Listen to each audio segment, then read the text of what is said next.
Welcome to the Lekbees channel.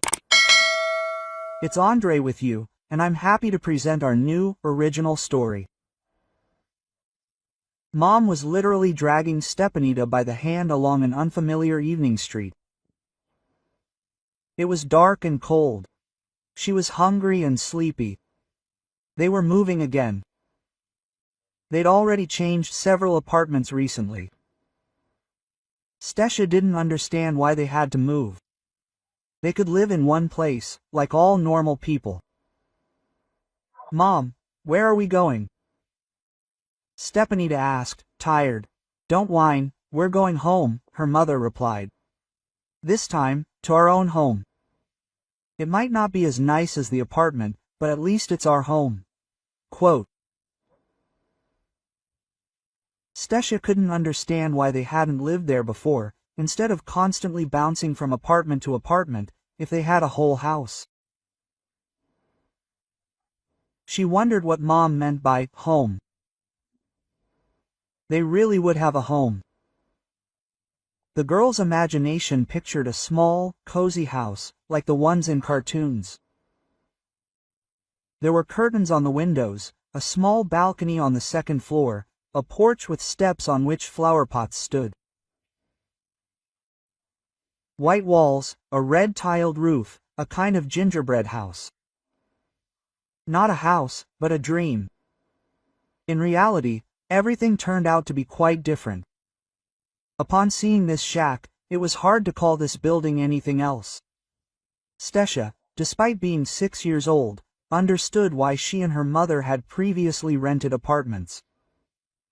Sagging walls, a nearly collapsed roof with a hole in the ceiling, broken windows.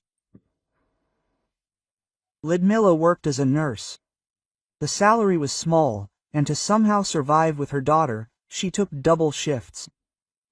Having taken on 2 jobs, she also worked as a cleaner, cleaning the hallways and stairs at night at the same hospital. This was convenient while Stitcha was at daycare, working 5 days a week. When shifts fell on weekends, Lidmila took her to the hospital with her. The management turned a blind eye. Who could be bothered by a small child? Their department isn't infectious diseases or even internal medicine. It's trauma. There are no contagious patients here. And the sweet, pretty little girl even entertained the patients sometimes. The elderly smiled. The seriously ill forgot about their painkillers. So Lidmila was allowed to bring the baby to work. From the moment Lyuda left the maternity hospital with her baby in her arms, and her husband, Fyodor, didn't meet her, she rented apartments. So she literally had to work her ass off. Fyodor and Lidmila met on a tourist trip when she was still a medical student. An incurable romantic, dreaming of travel and treasures, he captured the heart of the young nurse. Fyodor told her about distant lands, adventures, different people and beautiful places. She listened with pricked ears and fell in love with this wonderful man. It was only after the wedding that she realized he'd never been to any foreign lands, and his adventures were merely a figment of his imagination. All Fyodor had in his life was that very same ramshackle, rickety house with its outdoor amenities. He brought his wife there after the wedding. Lysia sighed and began trying to create at least some comfort in the mold and dust-covered house. But when Lysia became pregnant, she set a condition for Fyodor. A newborn child couldn't be brought into such conditions. He either had to renovate the house or rent an apartment. Fyodor promised to do both. Time passed, and his belly grew. The renovations weren't even progressing, they hadn't even begun. To Lidmila's reasonable question, when Fyodor said he'd decided to rent an apartment instead, Lyuda wanted to see her future home, but Fyodor said there was nothing to see. The apartment was just an apartment, like all the others. He'll pick her up from the maternity hospital, bring her there, and then he'll see her. Ludmila gave birth to a girl. She couldn't get through to Fyodor. Her husband never visited her in the hospital. There were no complications with Lyuda or the baby, thank God. So she begged to be discharged as soon as possible. She didn't want to embarrass herself in front of everyone because her husband wasn't coming. He didn't show up for the discharge, and Lyuda realized she was on her own now. For herself and for her baby. She had some savings. So Lyuda simply took an ad and rented the first apartment she came across. They lived there with their daughter for the first 6 months. Then the landlady showed up, apologized profusely, and said no one was expecting her. But then her son came home from the army and got married right away. Now the newlyweds would be living in the apartment, and she literally had 3 days to move out while they celebrated their wedding. Lyuda understood everything. Life is life. And she found another apartment. She and Stasha lived there until she returned from maternity leave. The owners apologized, saying they weren't expecting it. Well, finally a buyer was found for the apartment, and not long ago they had been dreaming of moving to the Urals to be with their son. Ludmila moved again, and then again and again. It had almost become a habit. She even laughed that her husband was a traveler. So they traveled. Fyodor was still her husband, though now only nominally on paper. Lyuda didn't file for divorce, since she had no idea where Fyodor was. And why would she need it? Just to pay extra state fees. She definitely had no plans to marry again, so she decided to leave things as they were for the time being. That last move was Ludmila's idea. Stasha was already turning 7. Soon she would have to send the child to school. And our school, you know, is based on registration, or at least temporary registration. And in rented apartments, the owners were in no hurry to do either, especially with a minor child.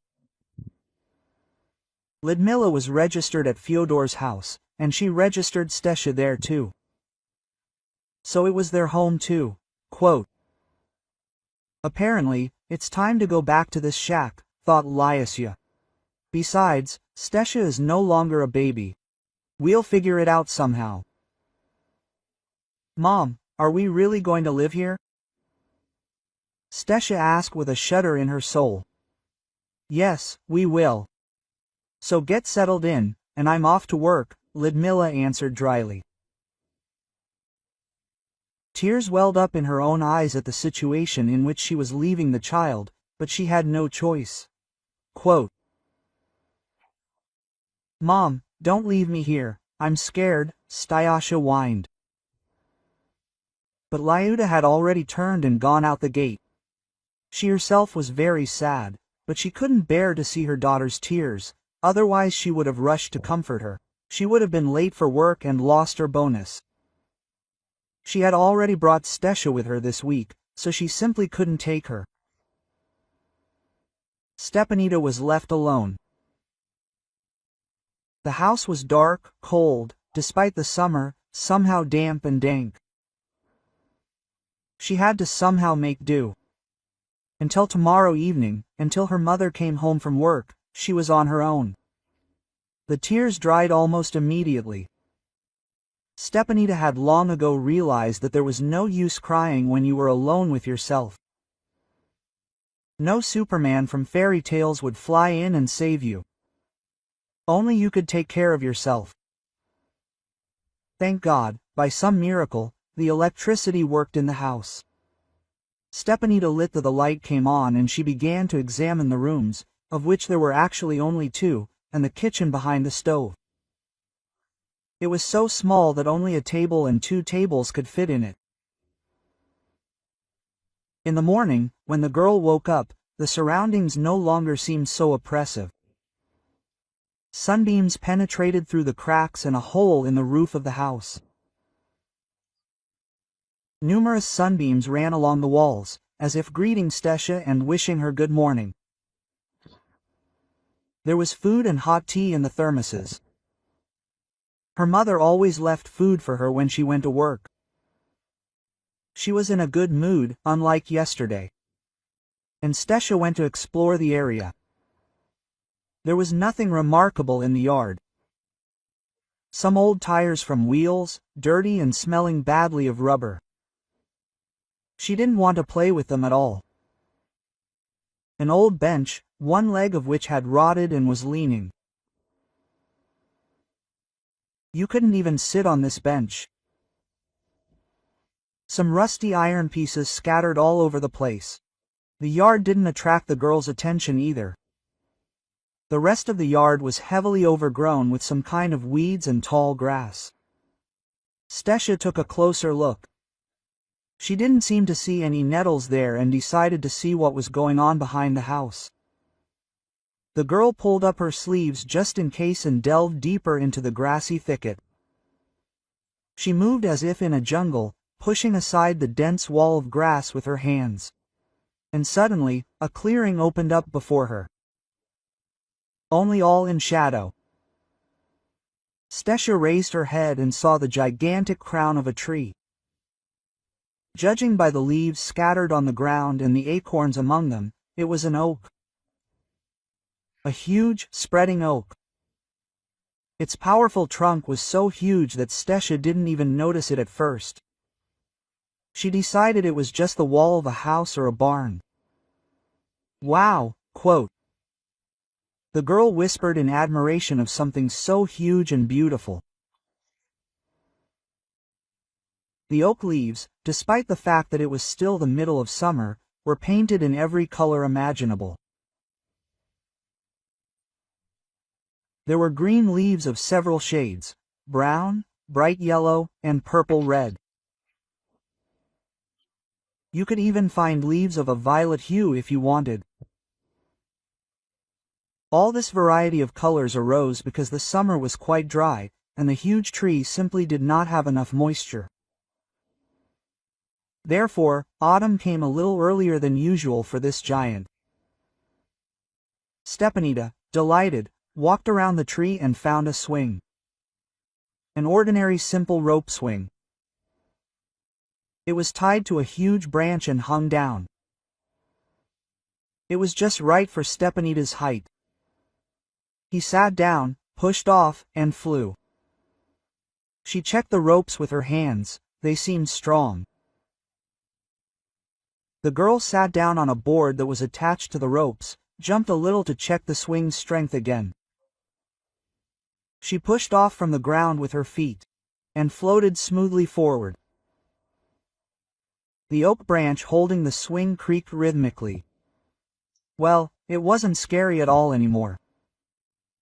Stepanida raised her head, and her heart sank from such beauty. Multicolored leaves and coal-black branches floated above her, now in one direction, now in the other.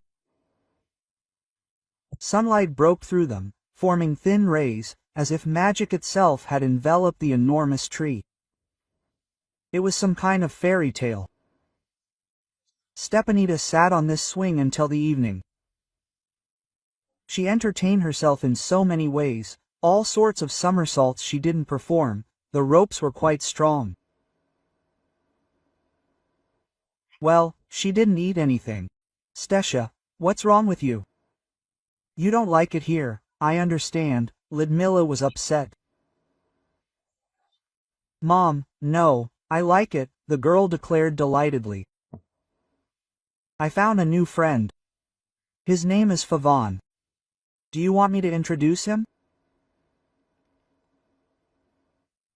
The only thing we don't have enough animals in the house, she complained.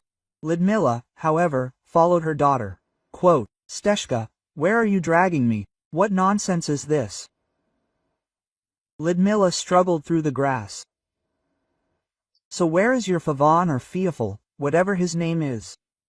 Asked Alyosha. Yes, there's Mom, look up. Oh, my God. Ludmila said and stood there for a couple of seconds. Now I understand why it's always as dark in this house as a crypt. I'll have to cut it down for firewood. Mom, no, quote. Stepanida screamed after her departing mother. Mom, don't cut it down for firewood. Stepanida had barely eaten anything at dinner either, she only picked at a cutlet with a fork. What's wrong with you? Lysia asked in a serious tone. Mom, please don't cut that tree down for firewood, I beg you, the girl whined. There's such a nice swing there. Do you want me to rock you tomorrow? Quote. Lord, why are you whining? I won't be sawing it tomorrow, the mother replied. Swing on your swing as much as you want. I can't tomorrow. I'm on duty again. And anyway, maybe I won't nag your Theophilus at all, if you promise to eat everything I leave for you. Not Theophilus, but Theophan, Stesia beamed with joy. Thank you, Mommy. I'll eat everything, everything. Honestly, honestly. Now, when Lidmila went to work, Stepanida didn't particularly ask to go with her. She preferred to spend time in that clearing, under the oak tree, and her mother was calm. What could happen to a girl in her own yard? Unless she falls off the swing? That's not so bad. The renovation in the house was going on as usual. Of course, Lysia didn't do it herself.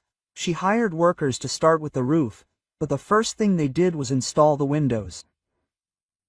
She didn't have enough money for more yet, but at least it was already possible to live in such a house. One day, Stesia was spending time on the swing as usual.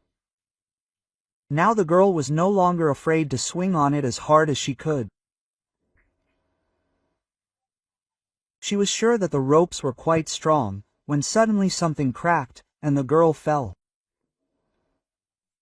She hadn't swung very high, so when she fell, she didn't hit hard. But it turned out that the board to which the rope was attached had broken. And then a surprise awaited Stesia. The board from which the swing seat was made was not a simple one. It was not for nothing that Stesia wondered why they used such a thick board for a simple swing. The board was a secret. It consisted of two halves like a sandwich, and between them was a notebook hidden. Stesia, although she didn't go to school, was only supposed to start this year, but she already knew how to read. Her mother herself taught her. The girl, forgetting about the fall, opened the notebook she had found and began to read. It was a diary. It was clearly written by a man and addressed to his daughter. This diary contained various stories about travels to different countries, to unusual places. He had obviously traveled a lot and seen a lot. The man was very sorry that he had not met his daughter and did not even know her name. But he sincerely hoped that someday fate would definitely help him meet her. Stepanida had been asking her mother about her father for a long time. Who is he? Where is your storyteller father? Answered Lidmila. He writes fairy tales, like Hans Christian Andersen. Stesia was surprised. No, daughter, he doesn't write fairy tales, he tells them. And to whom? Well, he used to tell them to me, but now, probably, to some other fool like me. Stesia saw that her mother didn't like this conversation and didn't ask her anymore. What's the point of asking? Dad won't show up. Stesia was no longer stupid, she understood that Dad had probably just abandoned them. And in the diary of a man who traveled to different countries, Stesia seemed to have discovered a kindred spirit. For some reason, she imagined that she, the little girl the author was addressing, was her missing father.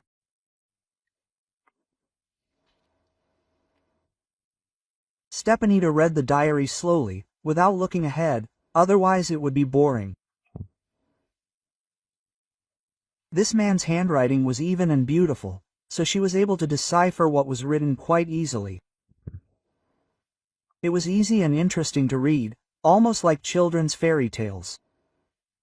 From this diary, Stesha learned many new and interesting things. It was as if she herself was taking part in all these travels. Stepanida woke up, had breakfast, because she had promised her mother to eat whatever she prepared, and quickly ran to her friend Favan to read the traveler's diary under his shade, sitting on a swing. In one of his stories, the man wrote about visiting a tribe of savages in the wilds of the Amazon, and they did not understand that he had come to them with good intentions. They started shooting at him with bows and arrows. One of the arrows hit him right in the head. Then the tribal chief figured it out and ordered the healers to remove the arrow. They fiddled around for a long time, and nothing worked. So they even had to call a helicopter with real medics. It was then that he realized how fragile his life was and that he had been a hair's breadth from death. The doctors saved his life, but a small fragment of the arrow remained in his head forever. It was then that he realized that he simply had to do everything to see his wife and daughter.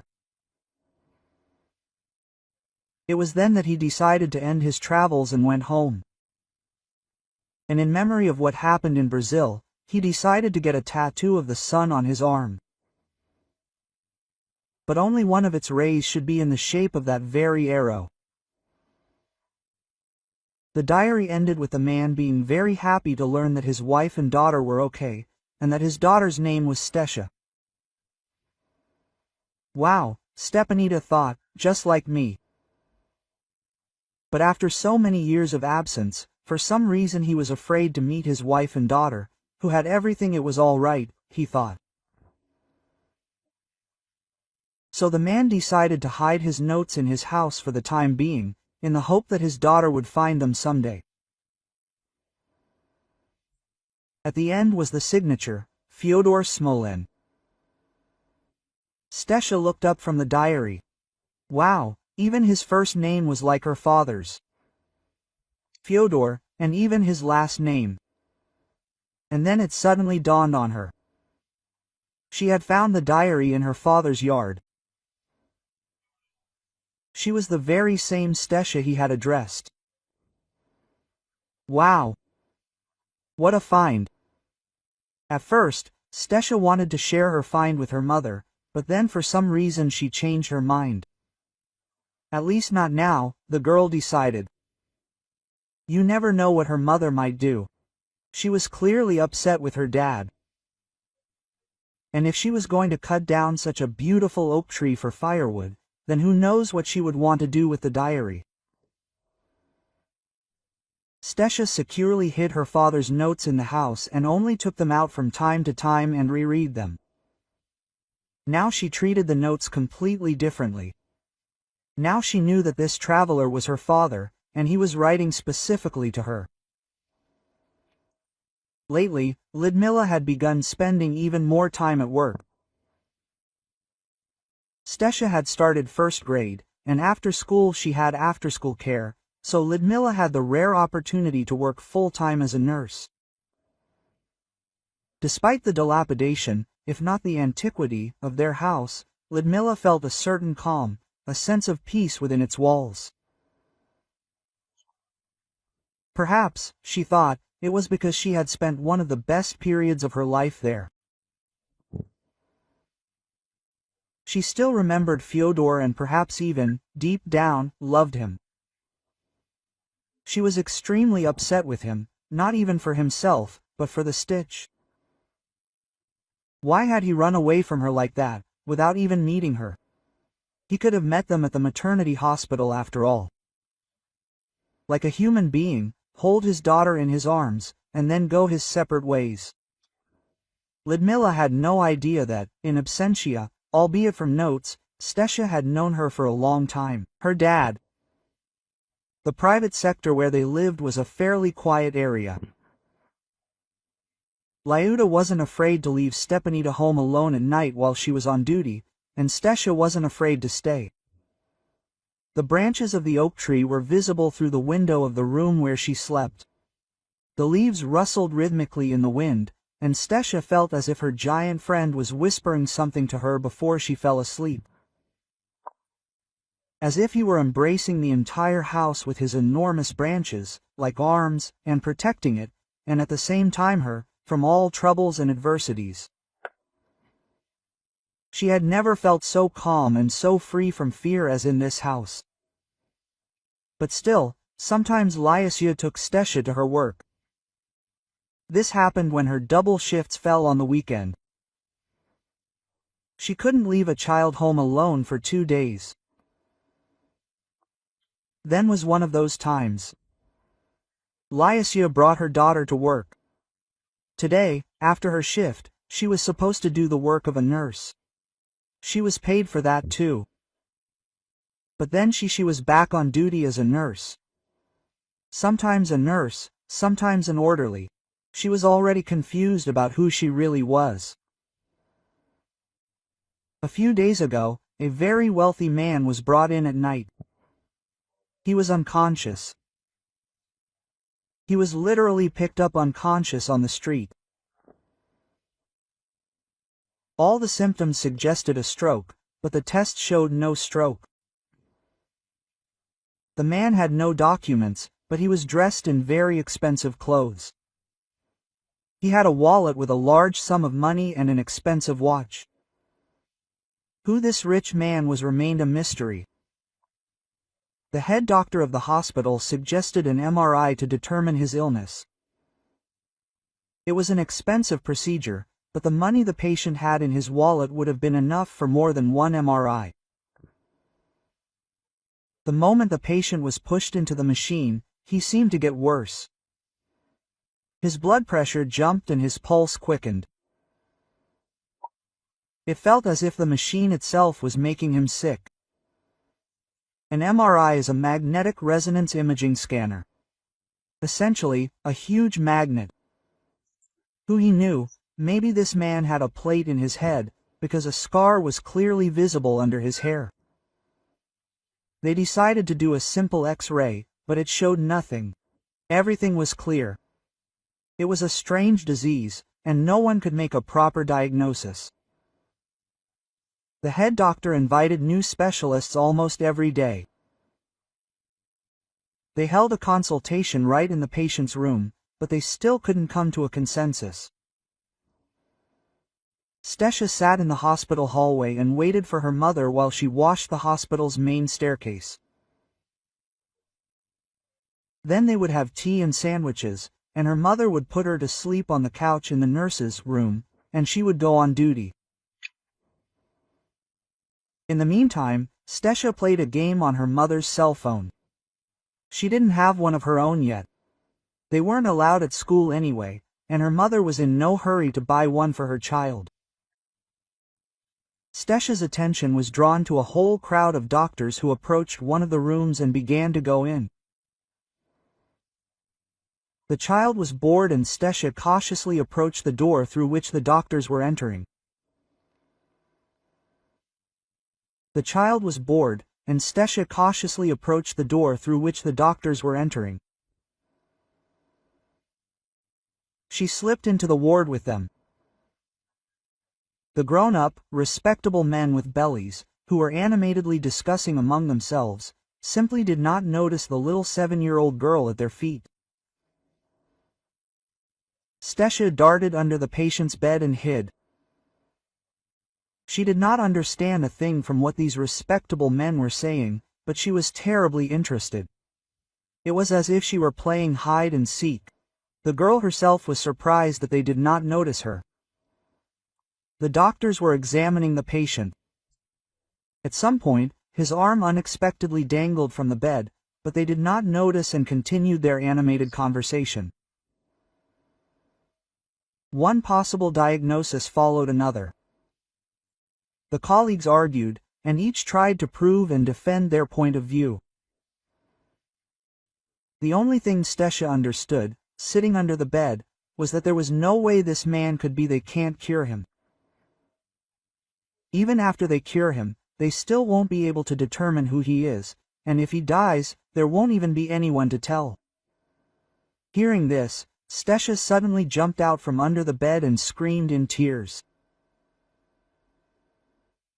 How can there be no one to tell? This is my dad, quote, Fyodor Smolin.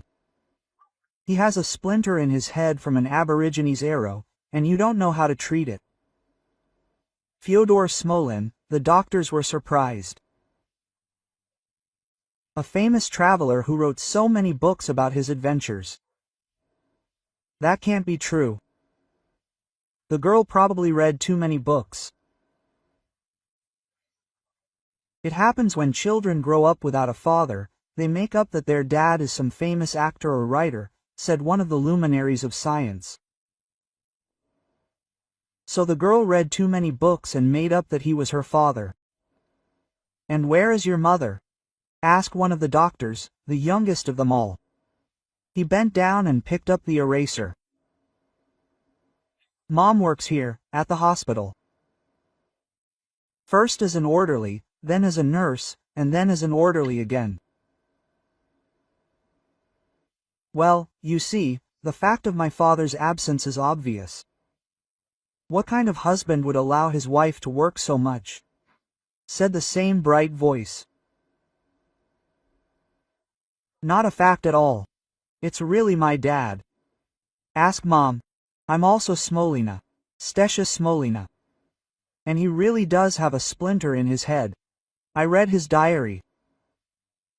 Stepanida was practically yelling at them. Then the doctor went out into the corridor with Stasha.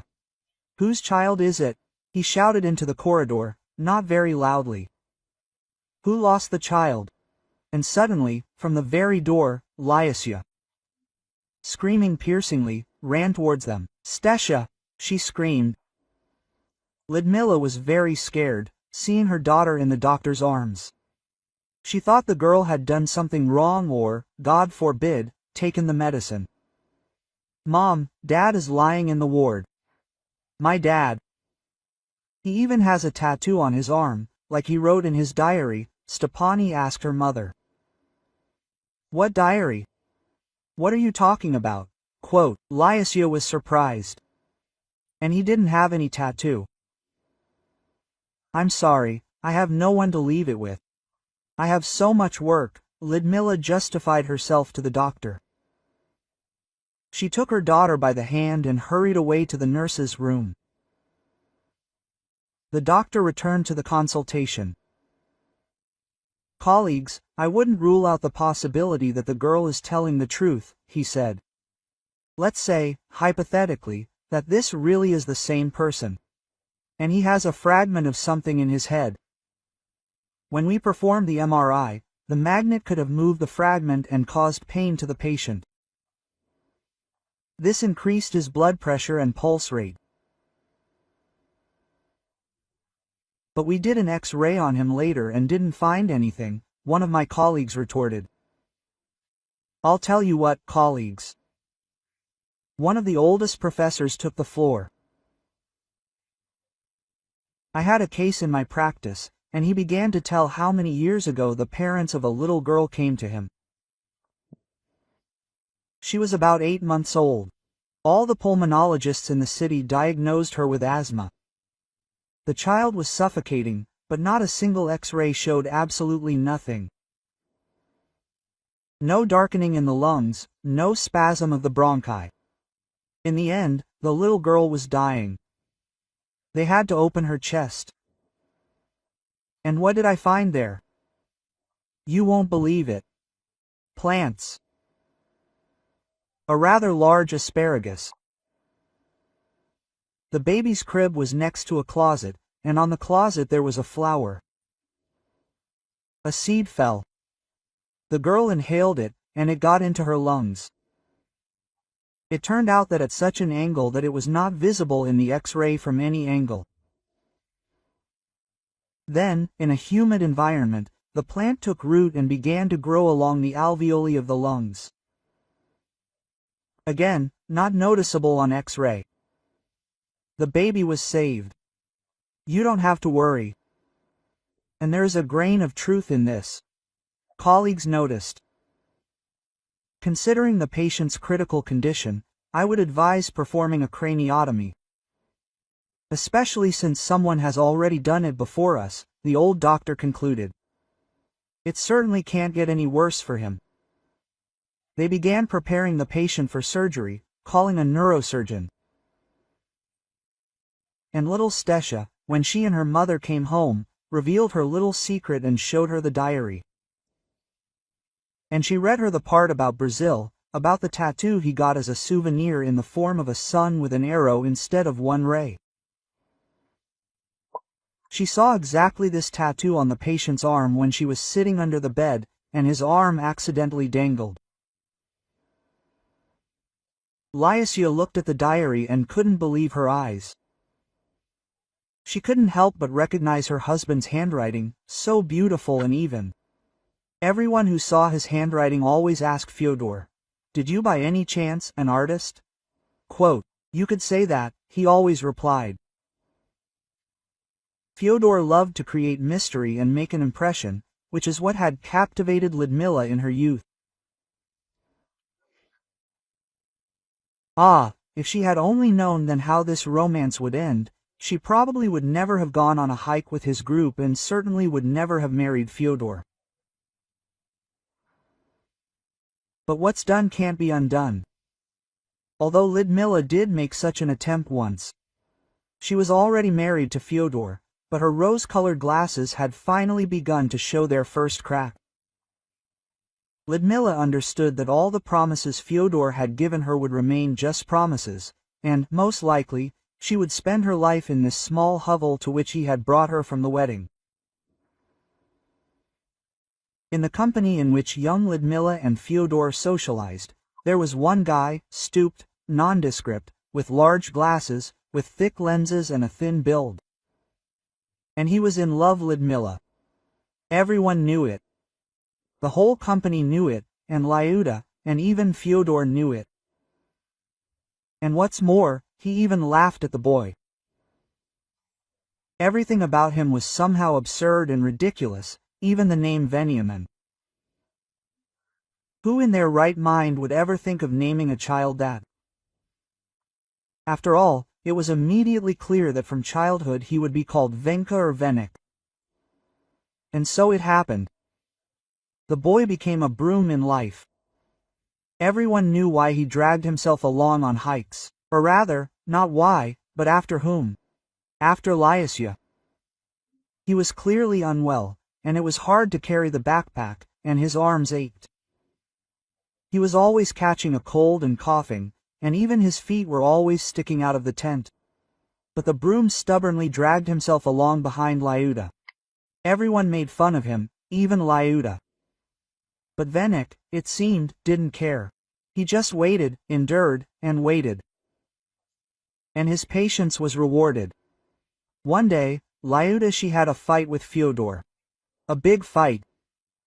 He left home for a few days, disappeared somewhere. Lyudmila, as a wife, was about to file a search, but someone she knew told her that Fetka was hanging out at the student dorm. With the girls. Oh, with the girls, Lyuda decided. Well, I won't waste any time either. Ilyusya invited Venik straight to her and Fyodor's house. She knew that they would definitely see them with the broom. She knew that Fyodor would definitely be told. That was precisely where her revenge took place. They spent the night together, and it was the most fantastic night of her life. Lyudmila had no idea that a clumsy, nondescript broom was capable of such a thing. She felt as if she had flown into space. The world ceased to exist for a moment. The next morning, Lyudmila, afraid that she would fall in love with Veniamin, kicked him out, literally, by the neck. 3 days later, Fyodor returned home. He had a strange look in his eyes, confused, frightened. Ludmila thought he looked at her like that because he knew about her tryst with Venik. Lysia almost opened her mouth to confess everything, and at the same time tell Fyodor that she wanted to file for divorce. Over these 3 days, she thought about a lot, weighed a lot, and even remembered the folk wisdom. It's better to be with someone who loves you than with someone you love yourself. Yes, to be honest, she was no longer sure of her feelings. Now Ludmila thought she was in love with Venik. After such an unforgettable night, anyone would have fallen in love. Appearances can really be deceiving. So, Ludmila plucked up the courage and was about to confess, but Fyodor beat her to it. "Do you remember Venik?" he asked, looking at his wife point blank. Of course, I remember further that Ludmila got scared and decided to change tactics, going into deep defense. Quote, "Yesterday he crashed on a motorcycle. Fatally, the guys told me." Fyodor broke the news. Quote, "Did he have a motorcycle?" Lyuda asked for some reason. "Well, I don't know, he probably crashed on it once," answered her husband. "Lyuda, what does a motorcycle have to do with it? Can you hear me? I told you that our friend, who everyone laughed at, who, by the way, was in love with you, if you didn't know, crashed." "I understand," Lysia said somehow slowly. Then she locked herself in the room and sobbed into her pillow for a long, long time, so that Fyodor would not hear. They never returned to the topic of the broom again. And soon Ludmila found out that she was pregnant. She herself did not know whose child it was until the very end. They weren't rich enough to just take a DNA test. Ludmila decided to leave things as is. If it was a boy, eventually it would become clear who he resembled and who the father was. And if it was a girl, Lyuda was somehow certain she would look like her. Her family had strong genes. She looked like her mother. Her mother was the spitting image of her grandmother. When the ultrasound showed it was a girl, Ludmila breathed a sigh of relief. The only explanation she could give for Fyodor's sudden coldness was that he must have found out about her affair with the broom. And the fact that he didn't meet her with the baby from the hospital was, albeit indirect, proof of this. And now it turns out that Fyodor had gone on a trip, was writing some kind of diary, and was even aware that she had given birth to a daughter and had already found out what she had named her. So, he had been tracking her fate through someone, and that meant he had been back for a long time, but he hadn't brought himself to show himself. Why? And he addressed Stasha as his daughter in his notes. So, he had accepted her as a daughter.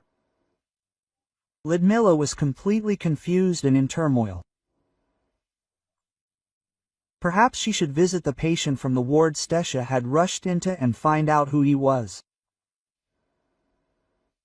The man had just been transferred from intensive care to the ward. The operation had been successful. Indeed, as the little girl had claimed, a small fragment from an arrowhead had been found in his brain. Over time, it had shifted. This caused the man to lose consciousness and fall in the street, before reaching his car.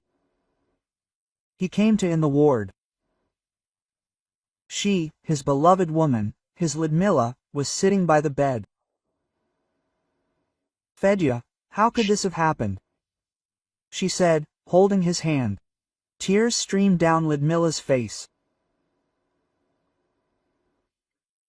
"And I said it was Dad, but no one believed me," my daughter chirped happily. And yes, the unknown patient really did turn out to be Fyodor Smolin. Returning home after his Brazilian adventure, or rather incident, he wrote that diary and hid it in the seat of a swing. Then he published a book of short stories, which became a bestseller. It brought him not just popularity, but also wealth. Probably, if it weren't for that shard that made itself known, Fyodor would never have risked meeting his daughter and wife. He was simply ashamed, really, very ashamed of having practically abandoned them in the maternity hospital, of having condemned them to the poverty in which they lived. Fedenka, how is this possible? Lyudmila persisted. Oh, what are you saying? What are you saying? Fyodor tried to calm her down, but for some reason his words slurred on his tongue, and something very awkward, even funny, came out. This Stasha was amused, and Eliasya was angry with her. The man was feeling bad, and she was laughing. In turn, this made Fyodor laugh very much. But he couldn't laugh.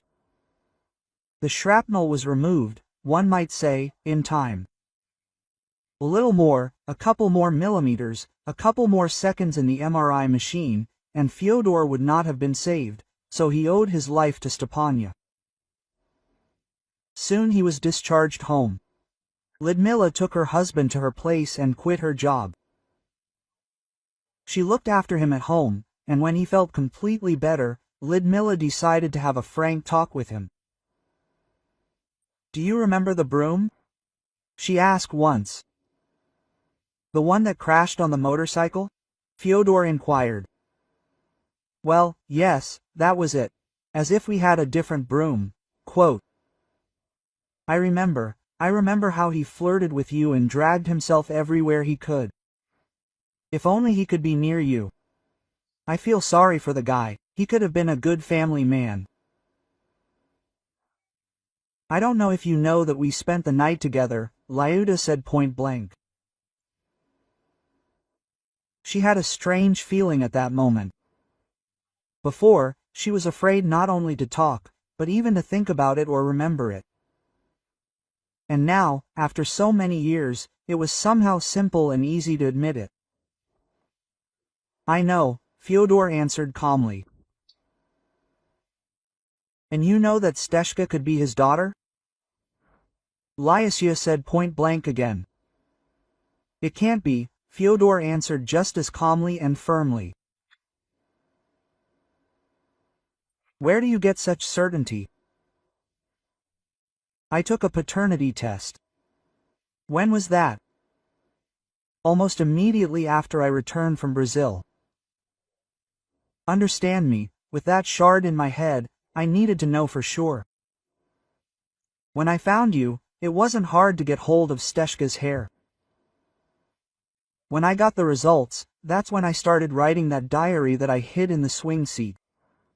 I was sure she would find it. And that's what happened. Lyuda's heart somehow lifted after the words Fedora. So, her worries were in vain.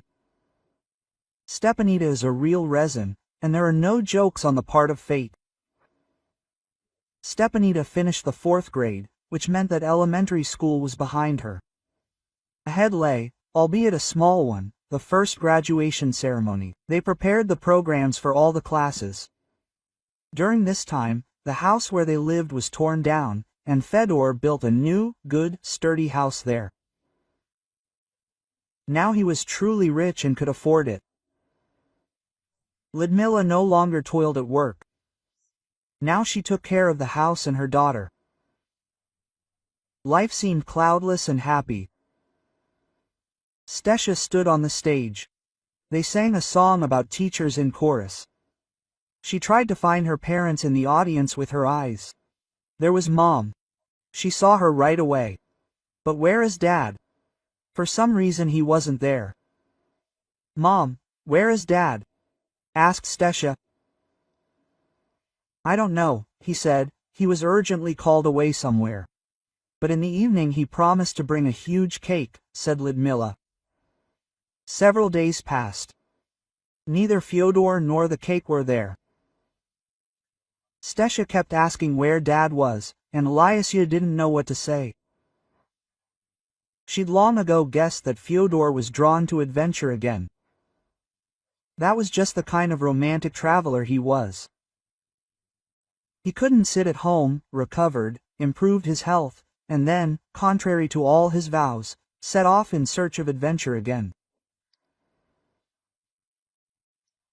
And again, he didn't say a word, didn't leave a note or a letter, and only a notification about a far too large sum being topped up. She told Ludmila that this time she wouldn't have to beg with her daughter. Fyodor had disappeared again. Ilyusha had no idea how to tell her daughter. Or maybe she shouldn't think about it, just go ahead and say it. After all, Stasha was already grown up and much more understanding than her peers. Ludmila sat in the bathroom and looked at the 2 lines on the pregnancy test. What a bastard. No, what a bastard, she thought. Now she definitely wouldn't need a paternity test to be sure she was carrying another Smolin. And such anger built up within her at that moment, such rage overwhelmed her, that she simply couldn't even put it into words. Ludmila picked up the phone and dialed a number. Hello, hello. This is the tree cutting service. Yes, I have a big tree in my yard, it's blocking the electrical wires. Quote. When Stasha returned from school, the workers were already finishing sawing down the thick oak trunk, which lay neatly on the ground. Mom, what have you done? Why did you cut down Favan? Quote. The girl burst into tears. Favan, Lysia repeated after her. I think I know what we'll name your brother. One of the workers approached Ludmila. Mistress, you should take a look, he said. It turns out the oak tree in the yard had a hollow. No one had noticed it among the dense branches. Hidden in the hollow was a cast iron pot, completely filled with gold nuggets, and on top was a note, written in the same cramped handwriting as the diary Stasha had read for my descendants' expenses. Fyodor Smolin. This was Andrei. Thank you for choosing me. We've been writing stories for you for 4 years now. We look forward to seeing you back at Lekby's for more experiences. All the best.